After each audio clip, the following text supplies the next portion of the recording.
air duct. I want to show you how we work and how this work.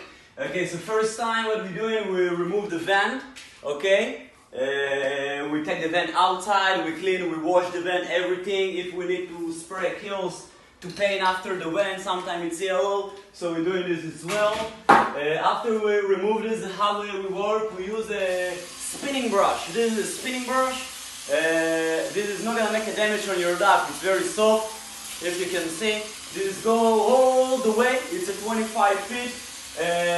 It's the same time also vacuum it. It's very, very important. All the dust and the molding and the stain not gonna stay there.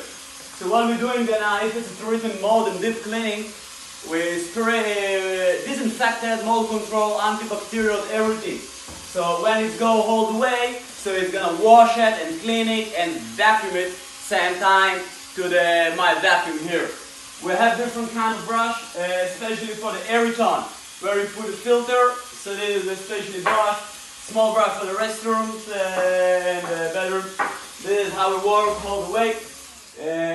After we clean all the way, what we're doing, we vacuum it with a regular vacuum. Just like brush it all the way, all the insulated. And after that, we spray kills. It's very important to block all the mold. Yeah, this is how we work.